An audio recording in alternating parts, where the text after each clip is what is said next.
All right, ladies and gentlemen, boys and girls, we are live on both channels, and I'm here once again with Wrestling Revolution Keaton.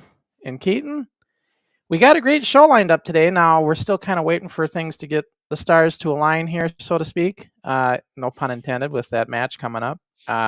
But we're just waiting for our guests to get connected in. So, how's things been going for Keaton? I know you went to training yesterday. Am I right? Yeah. Yeah.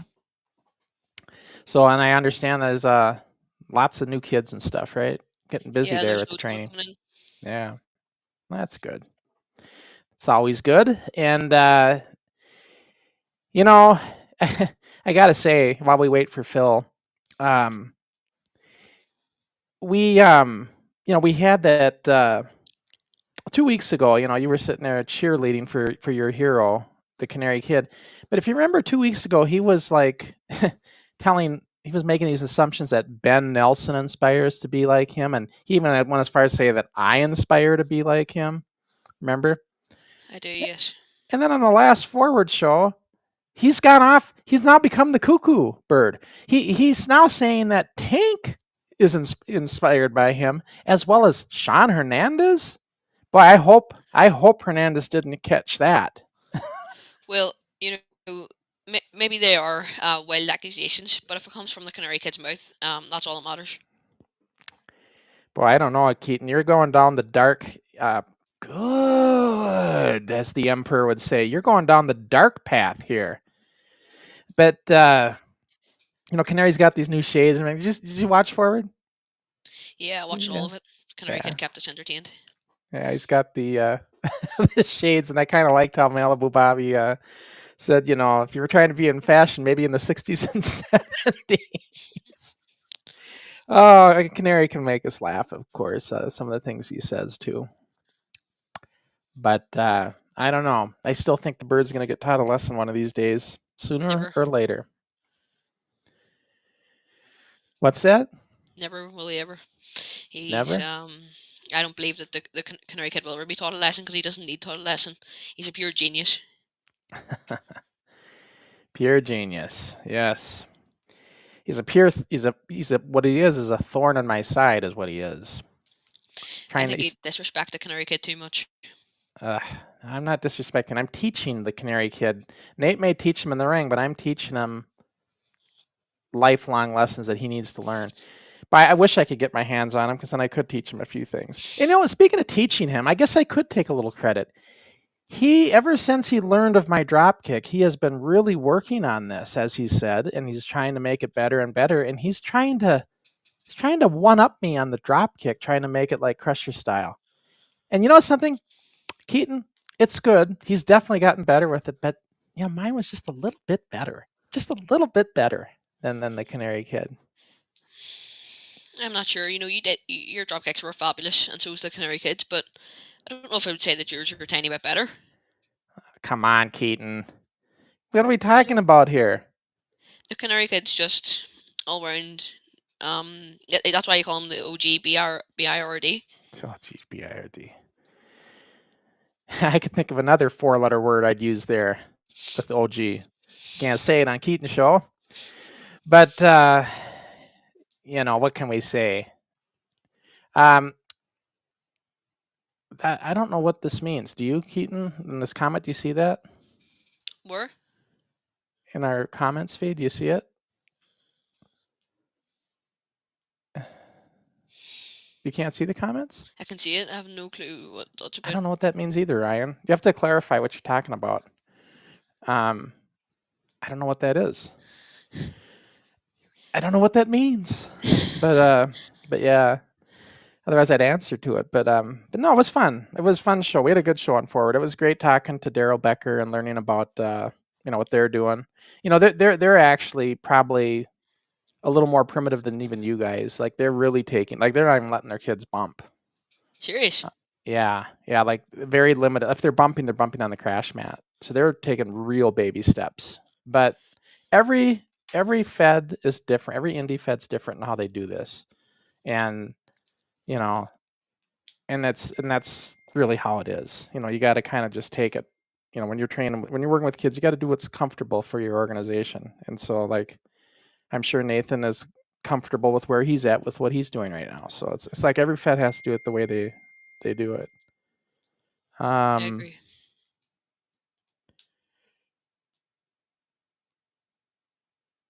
Okay, so what we did find out, Keaton, is we are gonna have to reschedule Phil. I just got notified. Okay. Because he got he had some issues getting connected with he had some other things going on. He's in a situation where he can't connect Okay. right now to the internet. So we're gonna have to reschedule this one. But I guess since we're on here live, we can talk for a bit. And make a little bit of a show out of it. So, like I was saying with what we were talking about with Daryl and how they're training. So, like, everybody's different. So, where you guys are at in NIPW, you're in a situation where some things might be coming up, and they'll just have to stay tuned and see what happens with that. Maybe. And then and just see where things go. But I think the one thing that is still the same in all these all these indie feds that are doing this is that as they train you guys at this young age, the one common denominator is as you get older and you go eventually into the adult classes, if you stick around, you're going to be a lot better shape than the other adults coming in. Yeah, that makes sense. Because you'll have a lot more under your belt, that you'll be prepared for. And we all agree with that. So there's no denying that fact.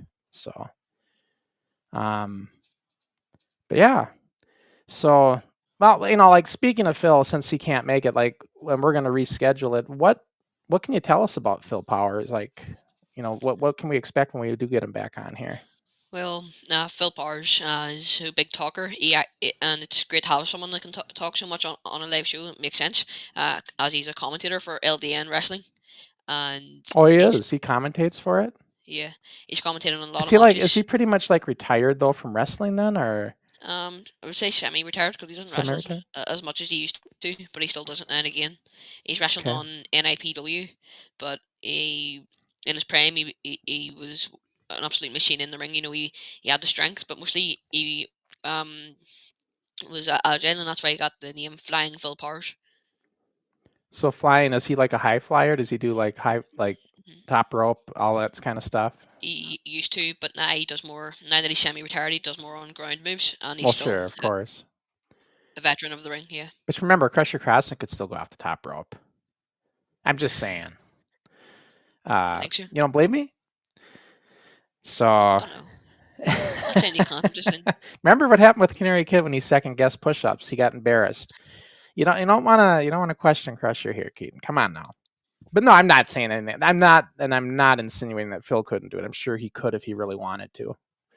But what I meant to say is, that's what his style was back in the day. Like, he'd go up, do a lot of high flying stuff like that.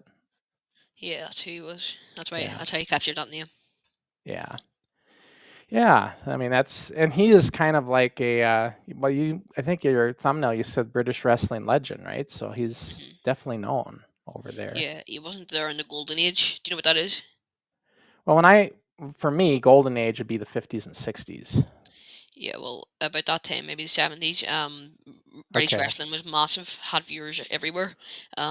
It had the likes of Big Daddy and Jan Haystacks, who were your number one guys, and then obviously Marty Jones, who we had on. But they all wrestled in the golden age of British professional wrestling with World of Sport, where people would watch it on ITV, which is a British station over here. And then ITV stopped airing it, and then British wrestling kind of stopped for a while. But Phil Powers was there when the indie scene was going wild with British wrestling, and was kind of picking up popularity again, bringing it back to a sort of new golden age. It'll never be the same again. But Phil Powers is one of the leading members in the newer British wrestling. That's how, and he was one of the leading members on how it got too popular. And he was one of the big names of that. See, it's interesting because, like, when we talk golden age over here in the United States, we always refer to the 50s and 60s, particularly the Dumont Network, where Vern Gagne started with Lou Thez and those guys, and they started airing wrestling weekly on national syndication TV, what is now known as WGN, out of Chicago. They would film it, And that's what And put this pro wrestling on the map here in the United States, was television. this was Vern Gagne, AWA. It wasn't AWA yet. It was just pro wrestling out of Chicago, and Dumont. It didn't have the AWA going quite yet, but Vern made it. Like, he really made the a name for himself that way, and that's how he became kind of a living room star with everybody. That's how the name it really springboarded his career. And then he started, I first started AWA. Minneapolis was this territory of NWA. They were part of the National Wrestling Alliance. Wally Carbo was part of that, and getting that, he was one of the guys that was in on starting when they started it. But then AWA decided to break away and become AWA in 1960. And so that's when AWA was officially started. And an interesting little side note for AWA, people think of AWA, American Wrestling Association. In the beginning, for the first 10 years, it was the American Wrestling Alliance, and still AWA. And it's funny, Vern and them, they'll never acknowledge that, but it was for 10 years. It was Alliance. They've talked about it years later, and they'd say, no, it's always been association. It's like they wanted to forget they ever did that. Why did they want to cover it? I don't know. No, for the life of us. I mean, George Shire, who tells that story, he doesn't know either. We don't know why you want to cover it up. But yeah, that's like how that. So Golden Age, and the guys like in the Golden Age are like Gorgeous George. I'm sure you've heard of him. Yeah. He was Kendo Nagasaki's manager. What's that? After he came to America, he was Kendo Nagasaki's manager for a while. Oh, was he over in Europe? Yeah, but he was a big deal. Like him and Haystacks Calhoun, Hard Boiled Haggerty. I mean, these guys were like, and I never really watched them, but I just know that those are the guys like my dad would have watched and stuff, right? So, and that's why pro wrestling has been so, in those earlier days, even through the 70s and into the 80s, so much amateur wrestling was involved in pro wrestling, because it was, it was kayfabe. It was in the days where we wanted people to think it was real. Remember how Marty was even talking about how, they wanted to keep a separation between pro and traditional style wrestling, right? Yeah, with Billy Robinson. With Billy Robinson, right? Like, he even was very, very cautious in how he'd handled that over there in Europe. So, hang on here, just making sure I'm getting these messages.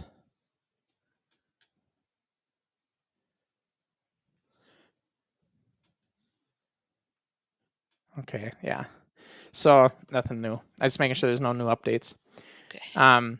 But no, yeah, amateur wrestling, big part of it. So like in fact, even in the 80s, like if you went to the wrestling schools, like Vern's big thing even back then is like, do you have any sports background? Anything? We prefer you to be, he's telling people, he would say this in interviews on TV. He'd say, like, if you're gonna be wanting to train, if you're interested and you come down to train, if you're an amateur wrestler, or if you have any, football, college football, any kind of history of sports, that was always a big thing. They wanted you to be kind of athletic, right? So that you can, and then they would just run you through the ringers to see if you'd stick out, weed out the weak ones. Vern would do all sorts of strange, like he'd do, what the wheelbarrows, where somebody grabs your legs and then you wheelbarrow. Oh yeah. He would go up flights of stairs like that with the guys, wheelbarrowing up. You had to go all the way up, climb up all the stairs, several flights, things like that. Yeah, Ricky Steamboat talks about it, and it's fascinating to hear some of the things that Vern would put him through. And Ric Flair had to do that as well, up flight of stairs. I heard him sharing that. Oh yeah, Flair. But Flair quit 3 times. I know. I heard. And finally, Vern went over there into the dorm, and wherever he was staying at the dorm in the university, and said, "Get your ass back to the camp." And he open hand slapped him, knocked him right on his ass. So get in the car. You're going back to the camp. Flair credits Vern to this day to that he in those days, you were intimidated with Vern Gagne. You didn't like Flair says, I didn't argue with him. Thankfully, he did do that, obviously, because Ric Flair obviously went on to be something big. Oh yeah. But Vern tried doing funny things. Like so like when Flair decided to go down to Carolinas, right, and go and do that, Vern says, "All right, just remember you're going to owe me 10% of whatever you make." Vern wanted to cash in on whatever Flair does, and I remember Flair in his book he talks about this. I don't know if you read it, but he said, what do I? He's asking the guys like, "What do I do here?" And they said, "Just give him a one-time payment and say we're good." And that's what Flair did. He paid him one time and said, "This is it. We're done. We're not going to keep paying you 10%." No wonder. Yeah, and then him and Hogan got into it on the shirts and stuff, and yeah, there was just Vern wasn't with the times, unfortunately. In the '80s, he just thought he could still do it without Hogan. He didn't see he should have been smart with Hogan, kept him. Vince Yeah, knew what to do with him. just too old school, wasn't he? Trapped in the old times. Yeah, I mean, this is wrestling's real. This is real, and that was Vern's attitude, and that's what I actually kind of did with NWF. I really, even though we probably didn't look real, but I wanted the idea was this was real. I was taking the same playbook that I grew up on. But the article, what was it? That came out in 2020 or 2000. It hadn't came out yet, so you didn't really know at the time. So you would have just, is that right? You wouldn't really knew if it was real or fake. No, not in the beginning. It was when all of us as kids kind of knew for sure that this was a work was when the 2020 report came out. Remember the whole famous John Stossel getting slapped by Dr. D. David Schultz? It's all over YouTube. Yeah. Anybody can see that. Well, when that happened, I remember watching that. I'm like, shit, you're kidding me. Because I used to get in arguments with kids at school, like, this is real. It's all real. This is all on the up and up.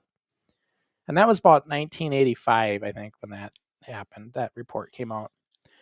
And it was like, nah, I guess it's not real.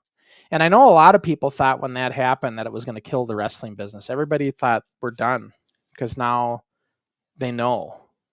People are going to know. And especially when Vince said we're going to be sports entertainment. And everybody, other promoters, like, what the hell are you doing? Because this is like going against decades of tradition of how we handle the business. And they're like, what are you doing here? But I think it's quite cool how now people realize that it's entertainment, but they still want to watch it, obviously for the storylines. And people, and obviously no wrestlers still do get hurt with the bumps. But even though it's scripted, does not mean that there's no pain. Right. Like one of my favorite guys to listen to, you ever like listening to shoot interviews or on the internet when you come across them? Yeah, I love them. And one of my favorites was Bobby Heenan, and Heenan was brilliant in all the things he'd talk about. But the one thing he was wrong with, Heenan said, "You're never going to make any money in this anymore. It's dead. Now everybody knows it's not real." That was Heenan's take. Right. I didn't want to say right before he died, but after, this is back probably around when WCW was sold. Bobby Heenan, before his voice went bad, he was saying that the wrestling business is over now. We're never going to make any money in this. And he was wrong. There's more money in wrestling today than there ever has been. So, the one thing I've found over the years is wrestling will evolve. Pro wrestling evolves. And it's always done this roller coaster of popularity throughout its history. They've had their highs and their lows and their highs, and it's always done that. But it still keeps going. It's still an attraction. And like Dave said, I don't know if you caught that rewind, pro wrestling is the only thing bigger than WrestleMania is really the Super Bowl. And yeah, I agree. He mentioned NBA championship and the Stanley Cup. I'd even argue to say WrestleMania is bigger than those. I think the Super Bowl is bigger, and maybe the World Soccer Cup. Yeah. But yeah, so think about that. I mean, that's pretty darn popular. So, but no, and we had a lot of kids in NWF that were all jumping on that WWF bandwagon. What I mean by that is WWF was a whole different kind of direction at the time. Like they were entertaining. They were, let's make it fun. Let's attract to the kids. Let's make it, let's do goofy things. Let's have pie fights and weddings and just all this crazy crap, right? And which I hated. I'm like, this is not pro wrestling. What is this? And I couldn't stand it. But all the other kids I was growing up with, they loved it. Like he was definitely attracting kids, the kid audience, in the 80s. And did the NWF ever change like that? I mean, some things we did a little bit, but that's only because of the pressure of all the other kids wanting to do it because they're seeing it and they're being influenced by it. I still try to I'd have to a lot of times tone people back. I'd be like, I know one time we had Chris Hansen be getting goofy on the commentary. I'm like, Smash, dial it back. We're professional here. What are you doing? You're talking about silly stuff. I would get on him, I know, and other people that would get clowning around on the commentating booth, I'd get on those guys. In fact, I'd even suspend guys from the mic sometimes if they got too wild. You're suspended from the microphone. I used to do that. From commentating, because I just didn't want them to talk goofy. Oh, yeah. But that's just being 15 and, thinking you know everything. You'll find, Keaton, when you get older, you're going to look back at your own life. You're going to say, man, I see and now I understand when adults tell you that. You'll find out when you get older. Just listen to us. We know what we're talking about. Yeah, but no, like, what would you read? Like, do you see the evolution of wrestling? You know what I'm talking about? Do you understand how it was back in the day and how it's become? 100%. Like, before with British wrestling, no one would. Everyone thought it was 100% real, which mostly it was. And then after British wrestling is now changed into something else. And that's just talking about Britain. Even in American wrestling, it was like that. Started with Nick Bockwinkel, and then it went to, and then now it's become more of a story, which is still kind of good as well. Yeah, I yeah. think With Nick Bockwinkel, he was so articulate. The thing, like Heenan said, if with Nick, you ask him what time it is, to tell you how to build a watch. He used fancy words, and he was real good like that. And he was very articulate and everything. And he tried to bring a sense of professionalism to his image. He always suit and tie, right? I mean, a lot of times when he did his interviews. And another guy that was like that was Buddy Rogers. Very professional. yeah, Buddy Rogers. Nature Boy Buddy Rogers. That's where kind of Flair stole some of his gimmick as well. And he was inspired by Nature Boy Buddy Rogers, wasn't he? Yeah, but in his later day, he always dressed the part. Dressed to the T, and that's where Flair got all the the nice suits and everything that he'd always wear is from Buddy Rogers.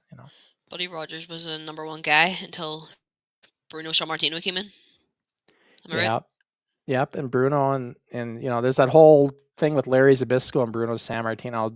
Bruno got Larry going into it and got him started and everything, but Larry Zbyszko and Vince Jr. got into a little beef, and that's what kept Larry Zbyszko out of the WWF all those years. Yeah, because everyone would have said that Vince McMahon Jr.'s father, Vince McMahon Sr. was a far better man than Vince McMahon Jr. was. He was far better boss, and that's why I suppose a lot of people wouldn't have liked the way wrestling had changed with the new guy, his son, taking over it. Right, and I didn't realize as much until I watched the McMahon documentary. You watched part of it, right? Yeah, I watched some of it. But I didn't realize how Vince Sr. was basically sold it to him, and if he didn't pay it off, it would go back to Vince Sr. Like that's crazy. like you'd think he'd just inherit it, but that's not how it went.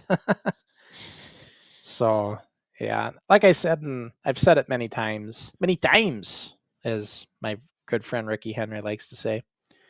I always like to make fun of your guys' accent, and then of course with Ricky, I make fun of it all the time. But as I've said many times, I'm not a fan of Vince. Like, I didn't like him in the '80s because he killed the territories with all his talent raids, and then for him to say, well, they're stealing all my talent, like when Turner and Bischoff were taking all his. You did the same dang thing. Who are you to sit there and be upset about it now? When you're getting, he's getting the same treatment that he did himself. So I was like, but the Mr. McMahon character, I loved it. I thought that was one of the best heels ever characters. He was great. although he like wasn't a very nice guy with some of the stuff he done with the territories, you cannot take away how much that guy has changed the business though.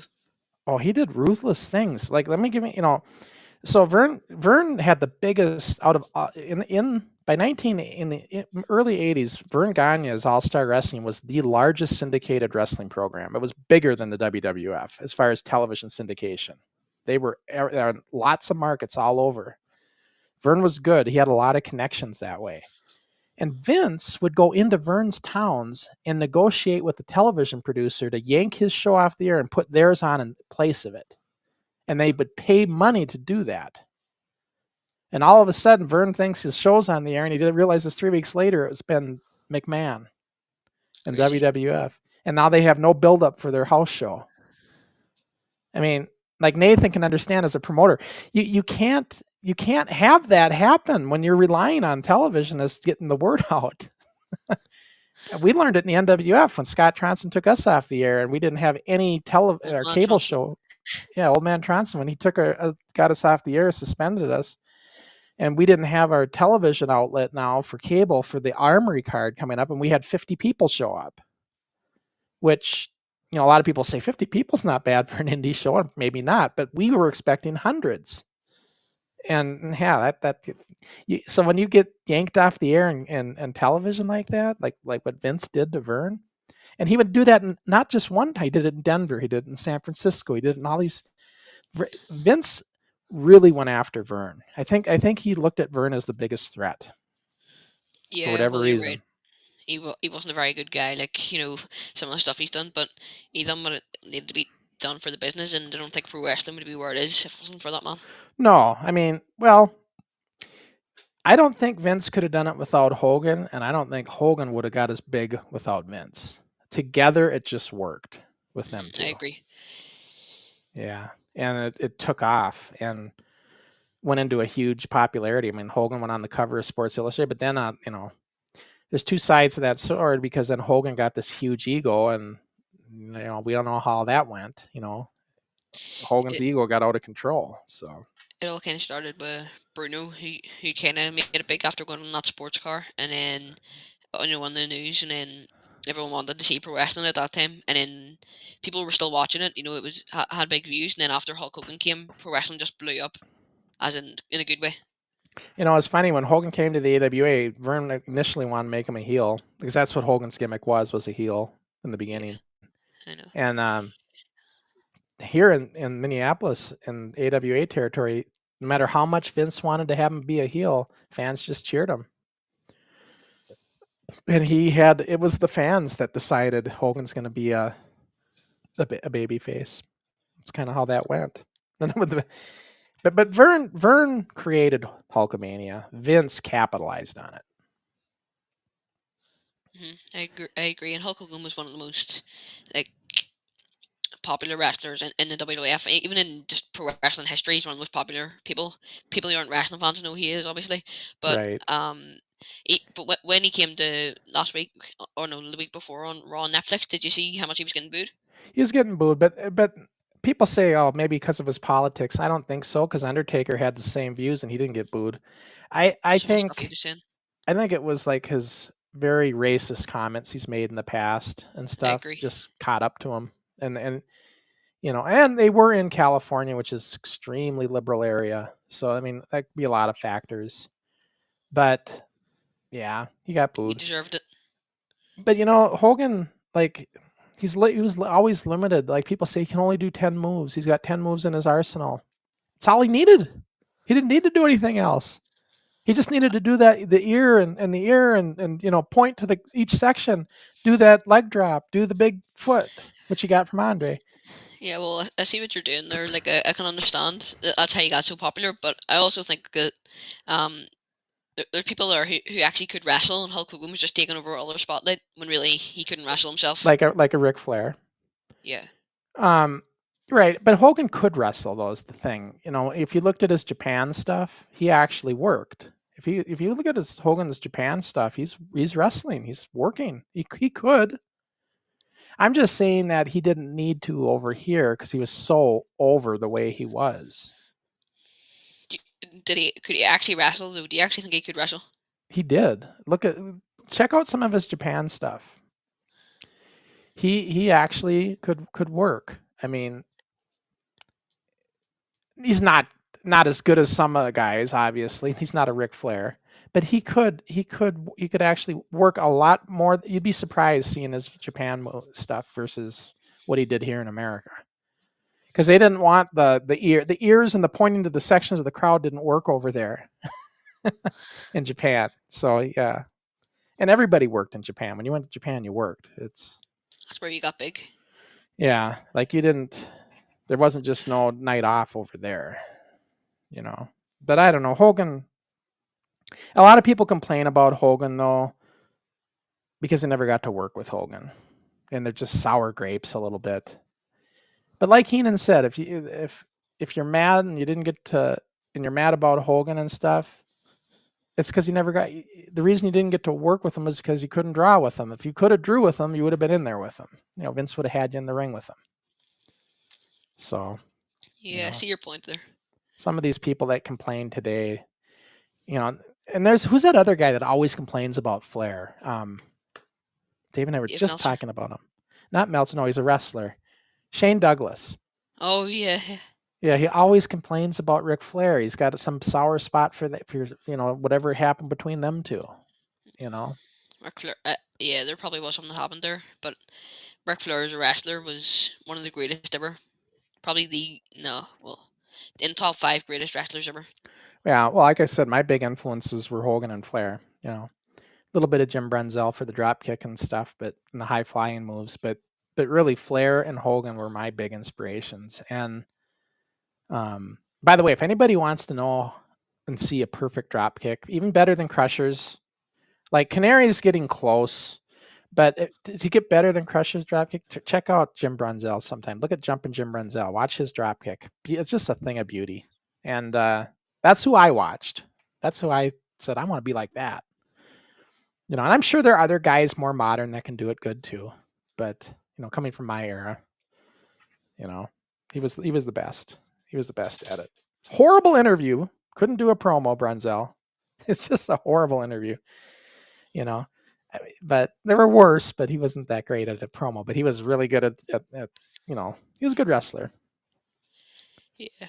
No, I suppose in wrestling you do need to be able to do promos, but I think that I respect people more if they have a skill in the ring than just getting the number one wrestler just because they could do character work. Yeah. Yeah, nowadays, your gimmick is just as much as your wrestling. It's important. You gotta be able to talk and have a gimmick. Managers aren't as prevalent anymore. The reason they had managers back in the day was to talk for people who couldn't. That makes sense. That was one of the reasons. They're the mouthpiece. But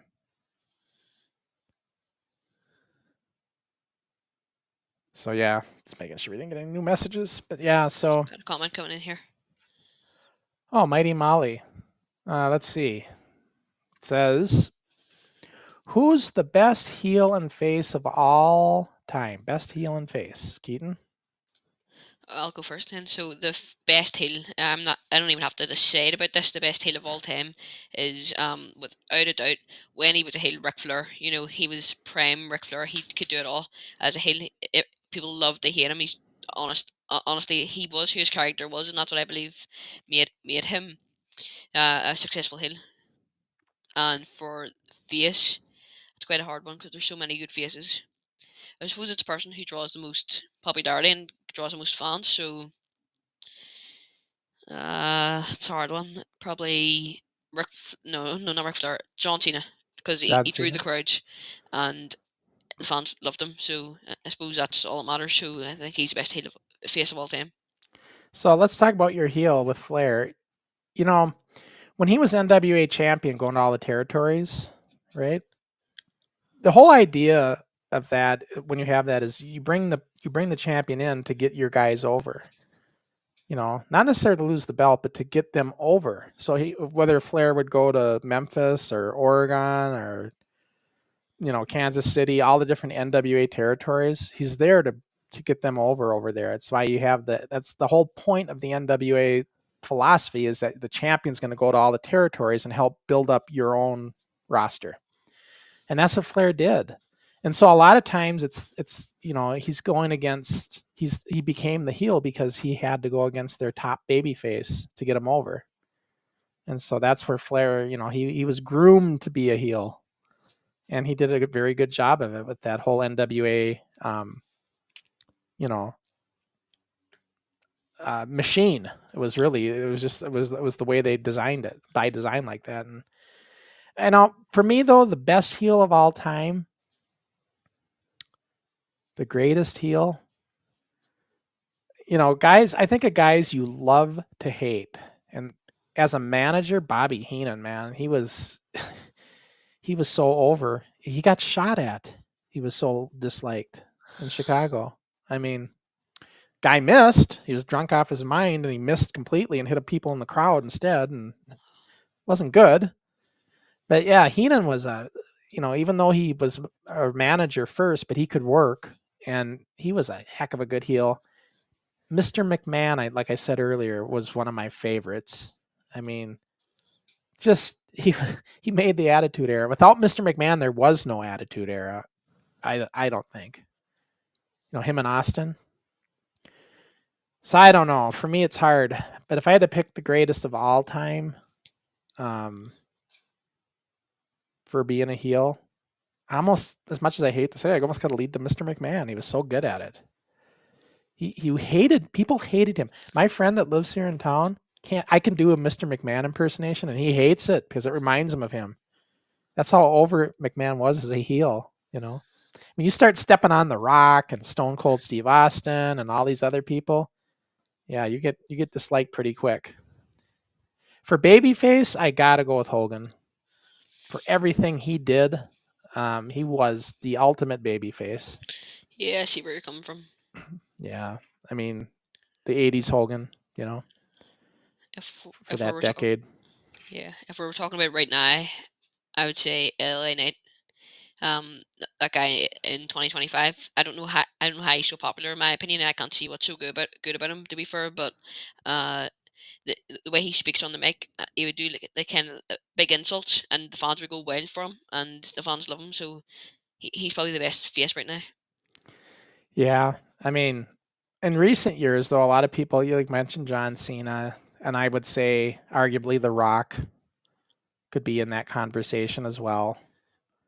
I mean, these guys were, and really Stone Cold Steve Austin, he's supposed to be a heel, but he's really getting, people love him.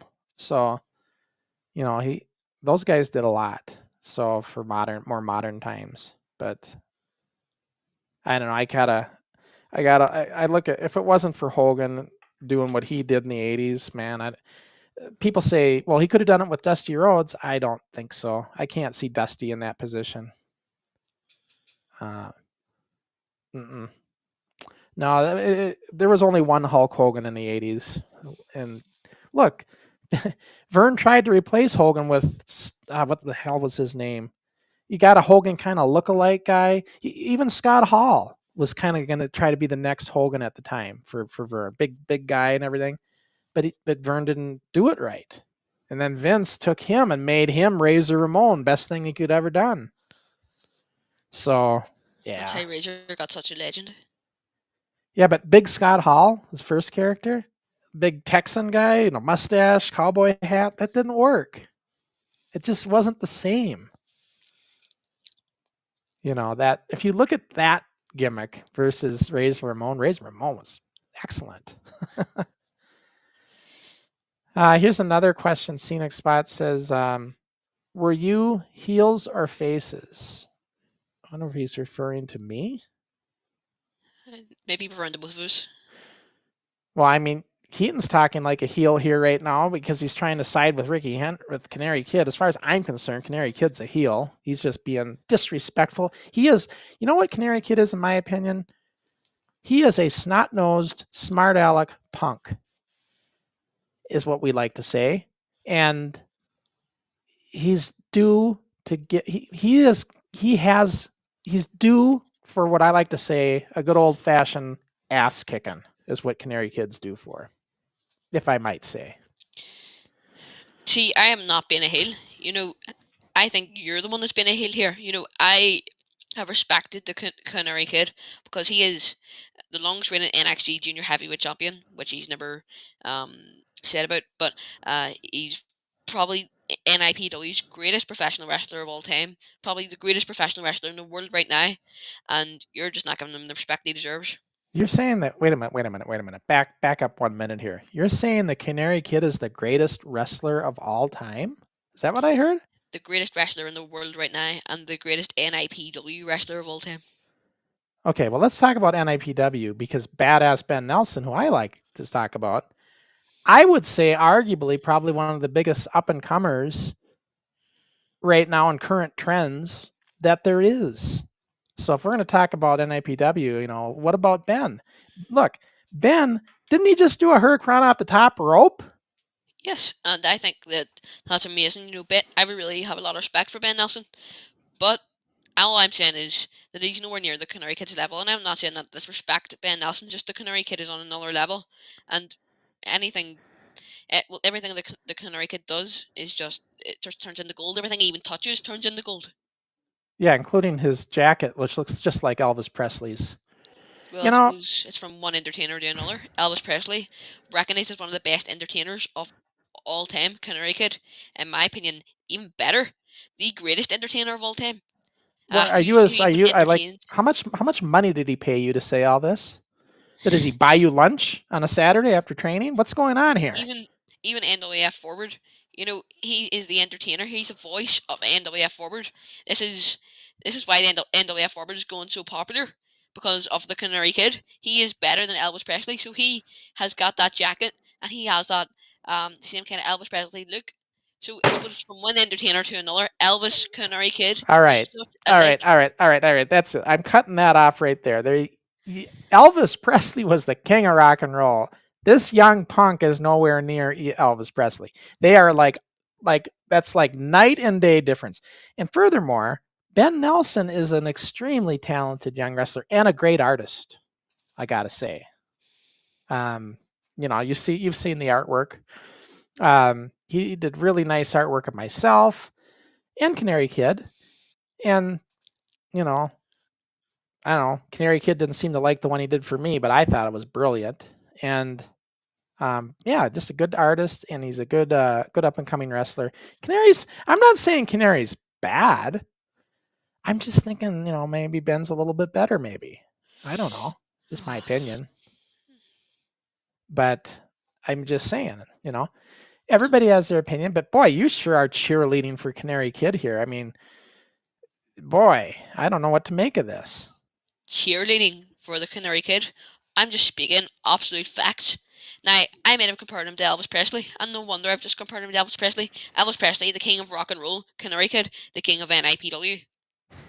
No, the Canary Kid, the king of pro wrestling. That guy. Boy.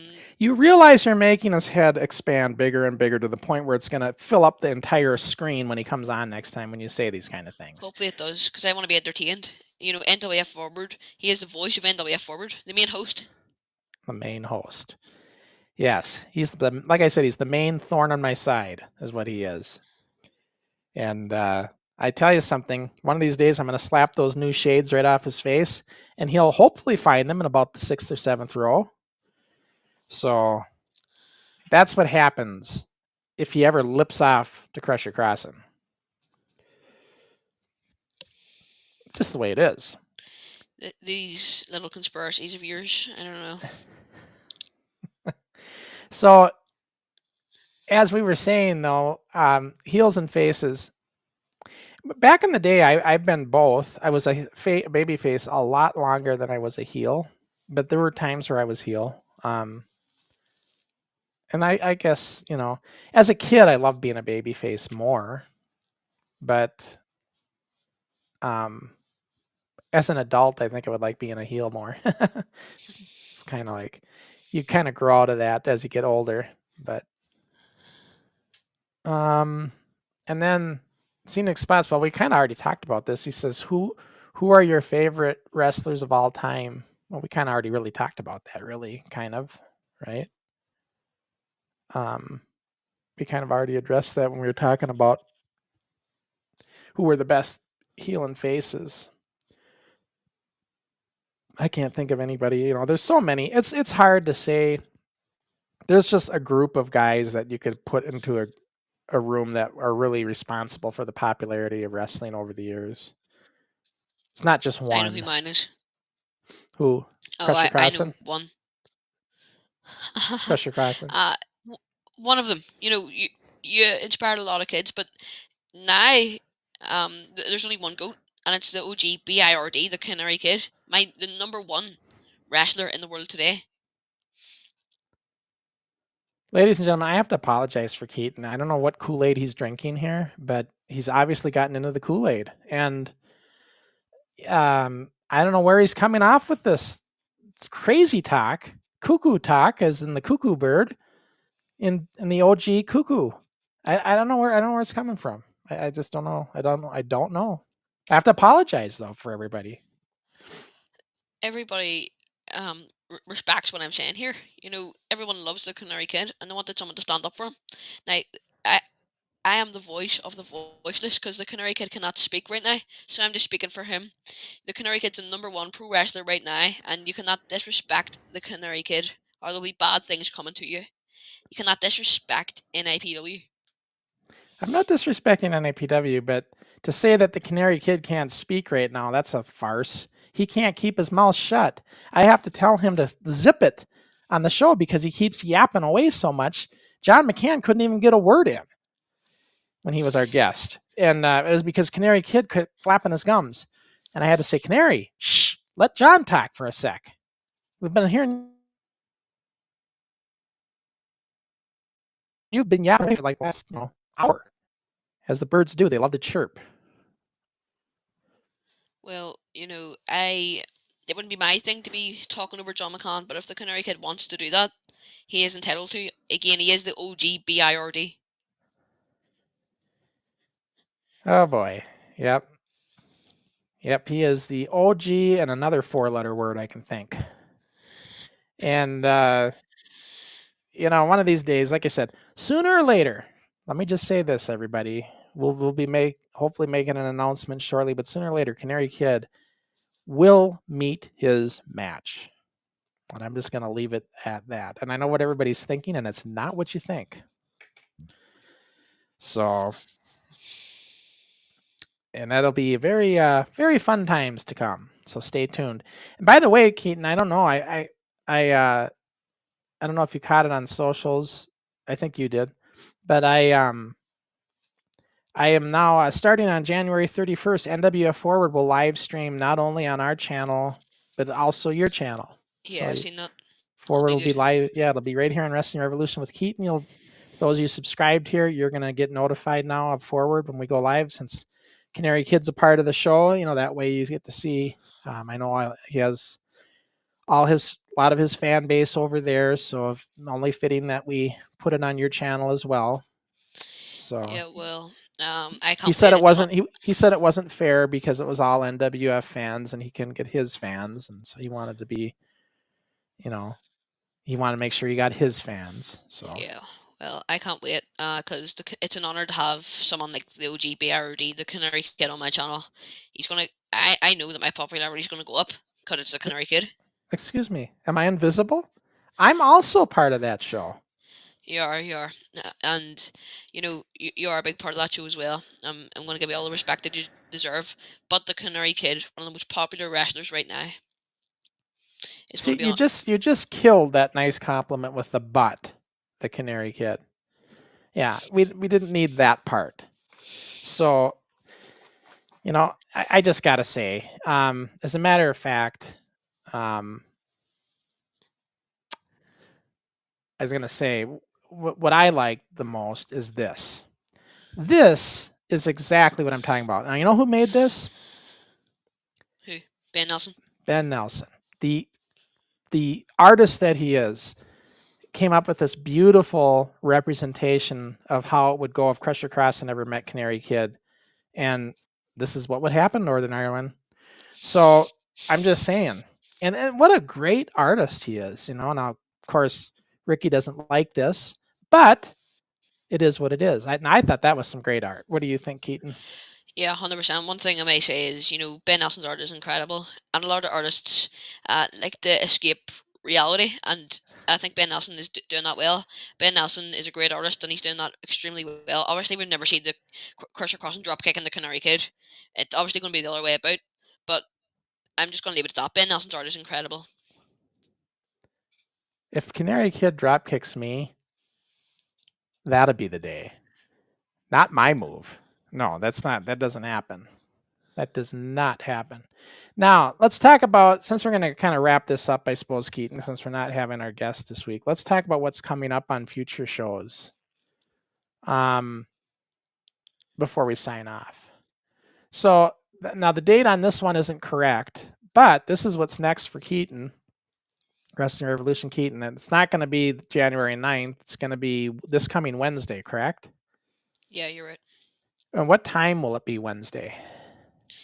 We've changed it to 7 o'clock. So 7 p.m. in UK time. Yeah, UK.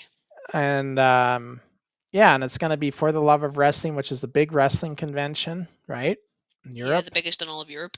And I'm going to be speaking to the guest logistics manager of For the Love of Wrestling, so that'll be great to talk to him. And where's this going to take place at, this event? It used to be in Liverpool. That used to be their home, but neither home is in what's it called? Sorry, I'm trying to remember the name. Like Bowler's Exhibition Centre, it's called. Okay, and is that in England? Yes, yeah, it's in Manchester, England. In England. Okay, so you're going to that, right? Yeah. And you're pretty excited for it? Yeah, it's a great convention. Like the convention is obviously held annually in Manchester, England, and it has got wrestlers from over WWE, AEW, TNA, ROH, but it also gets stars from yesteryear, like stars from WCW and the WWF. This year they're getting on Ric Flair and Sting. And yeah, so Ric Flair and Sting, are those the big names that are going to be there? Yeah, they're probably the biggest names. So yeah, that sounds pretty cool. So we tried doing this before and had some technical issues. So this is like our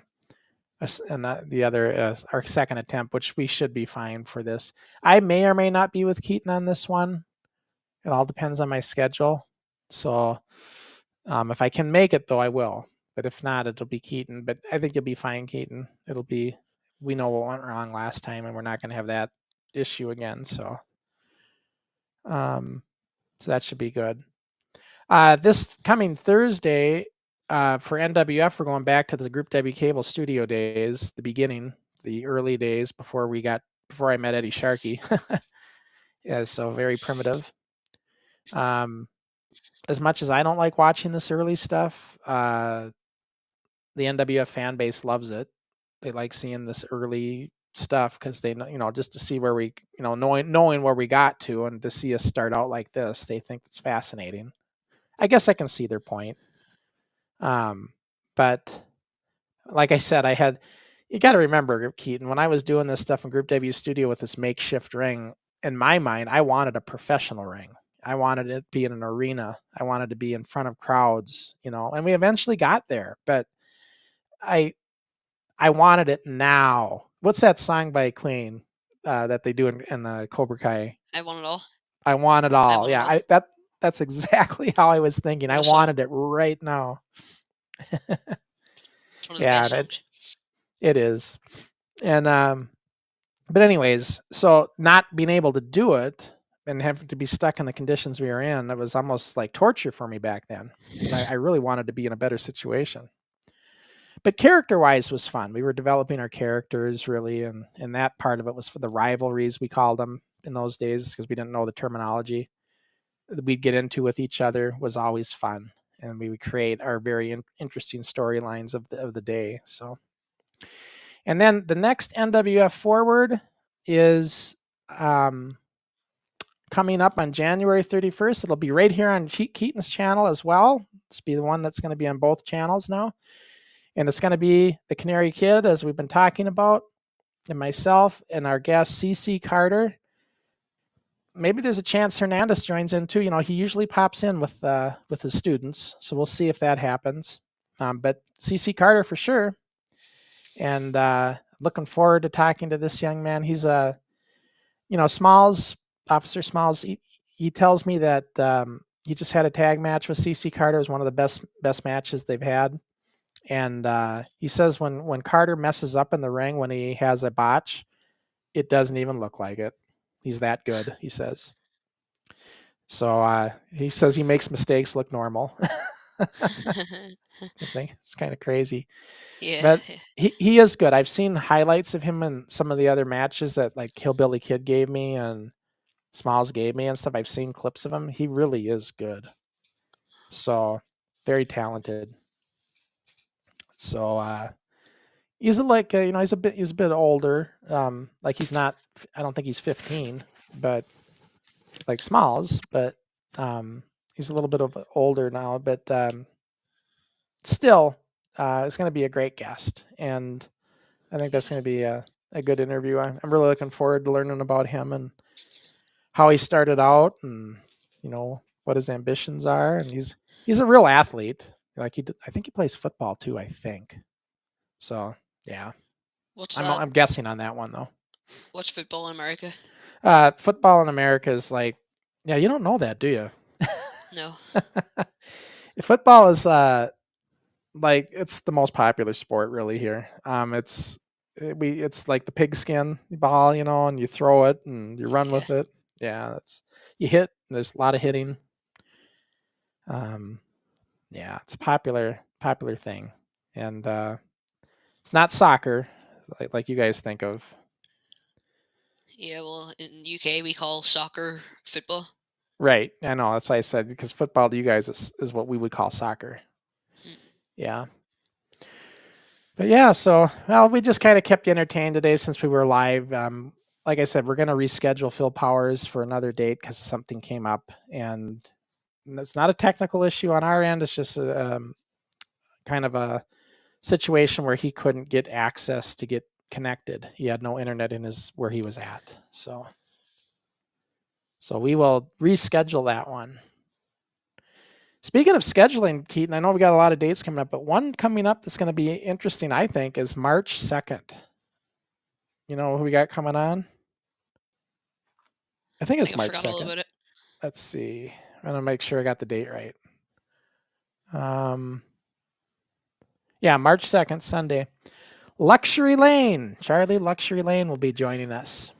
And I got confirmation from him on that. So I'll be here with them, of course. And that's a Sunday. And we'll learn about the other half of the NWF team. That's, I get a lot of credit for starting the NWF, but this guy, Chuck Lane, Charlie Lane, Luxury Lane, he is the other half. If it wasn't for him, it would have never happened. In the beginning, it was me and him equal. So it'll be great to have him on, learn more about the NWF. Yep. He's the kind of guy that has got the size right now today that he could be in this business. When we went to FanFest in Maryland for the NWF, Charlie and I did.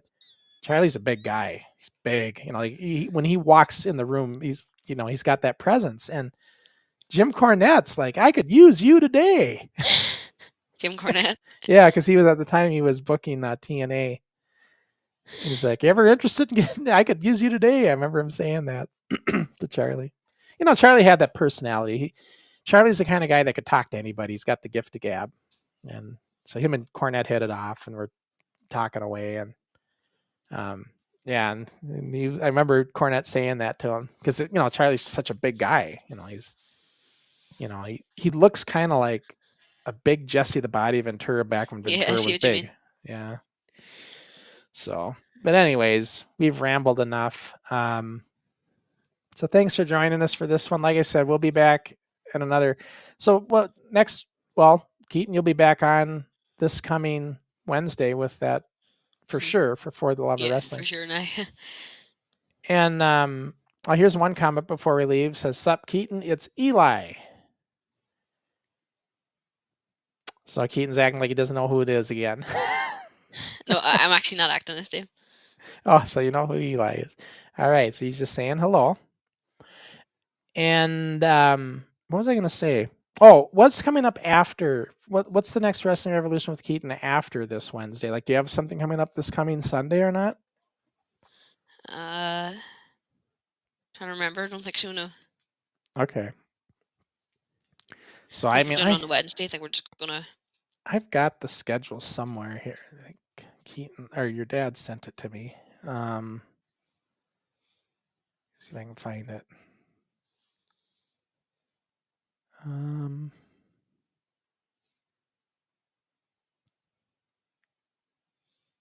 Because he sent me updated dates.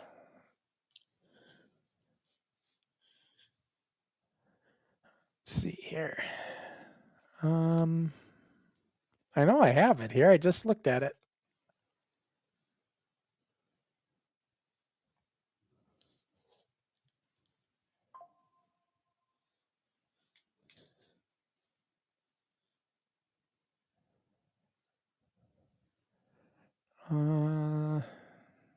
Sometimes he sends it to me through different emails and I can't find it now, but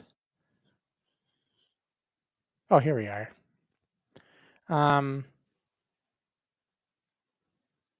Okay, let me just pull this up and see what you got coming up. Just so we can let everybody know after Wednesday so they know. So yeah, we had oh, he's got everything in here. This is like the whole thing.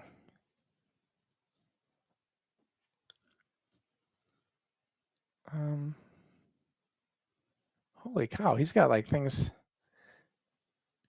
He's got something in there for November of 2025. That's way out there. All right, let's see. So we've got today is the Filthy Phil. Okay, so yeah, February 2nd is going to be Johnny Palmer. Oh yeah, I forgot about that one. That's what I'm seeing for February 2nd. So that's not going to be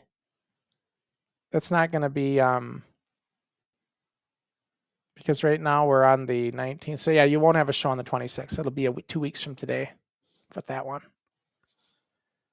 So that sounds like what's next. So oh, Yeah. so okay, so this is one of the guys from your wrestling class. Yeah, he's just confirming who he is.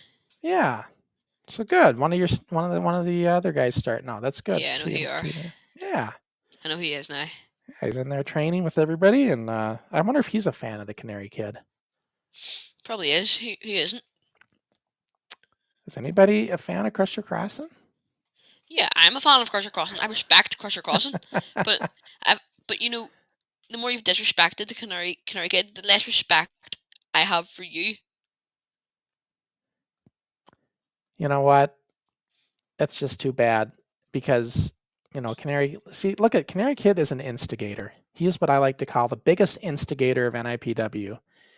He is now instigating. He's got Dixie Dave, who we used to have a great show on Rewind, and now Dixie Dave tries to pretend he's a heel now with me because he's trying to follow Canary's footsteps, bird steps.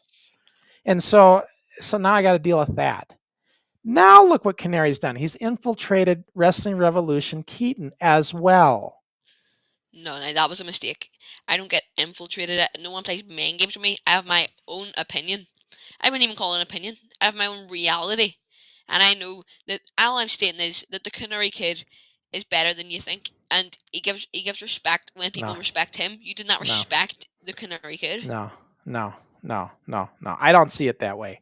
And what I see is this young kid, Wrestling Revolution Keaton, who might have a bright future, going down the dark path, trying to side with the Canary Kid, and not good things will come for Wrestling Revolution Keaton if you continue down that dark path. Dark is what path? I'm going to say. Yeah, the dark side. There is no dark side of the Canary Kid. So, I mean, like you even said it yourself, John McCann carries the team. Like he saved the Canary Kid last time in that match, as I predicted. Well, the more I think about it, I am completely wrong. I think I have been too disrespectful to the Canary Kid in past shows, but now I've come to reality.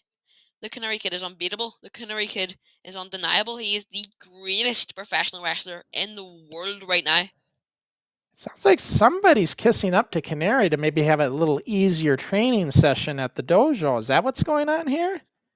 No, the Canary Kid wants to push me to my limits, so I'll be the best I can be. So I'm not trying to get an easier training session. What I'm trying to get here is for you to understand how good the Canary Kid is in the ring, and it's not just that, how much you should respect the Canary Kid, or bad things will come to you.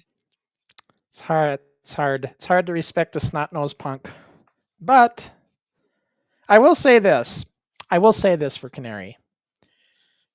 I'm glad that he is idolized Crusher Crossen like he has and is trying to take after my drop kick to make it look really good.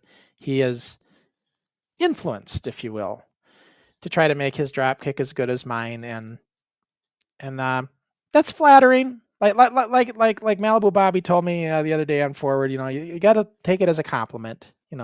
It's flattering. I will say that. So there. I'm showing Keaton. I am showing respect to the Canary Kid by saying that. So there you go. That's a change. All right, so let's wrap it up. We will be back. So, like I said, Wednesday, you're gonna have Keaton for sure. And for the love of wrestling, I will try to make that, but I can't guarantee that one. And otherwise, I'll be back on Thursday with Dixie Dave on the NWF channel, and then this channel, Ricky and I will be with NWF Forward on Keaton's channel a week from this coming Friday on our normal time. That one will be the normal 10 p.m. Ireland time for that one. So, yeah, we'll be on for that one. And by the way, Forward's not a G-rated show. Canary, our language can get a little. We don't throw F-bombs. We talk straight. So, for little kids, I wouldn't recommend watching all the time, just because Canary's got the potty mouth a little bit. So. Not Crusher Crossen, of course, but Crusher Crossen doesn't. Nah. Well, maybe the Canary Kid gets too deep into his thoughts, and maybe he gets too deep into his reality that he would beat you. Maybe he does slip the odd F-bomb, but no, neither one of us do that, Keaton. I don't. Well, I shouldn't say that. Sometimes we mess up. Remember when Mitch the Kid was on and he slipped, but it's not intended. We don't intentionally do it. But I suppose with that, we should wrap it up and call it a day. Sorry, guys. We thought, we were hoping to have Phil on with us, but we're going to have to reschedule that one because he had some things come up, and then we're going to just be back with him on another date here. And we'll be on with him. I'm not sure when. We haven't figured that out yet, but sound good? So, yeah, sounds good. All right. So remember, this Wednesday, tune in with Keaton at 7 p.m. your time, right? UK time? 7 p.m. our time, yes. Yeah, learn all about For the Love of Wrestling for that big convention coming up. All right. We will see you guys the next time around.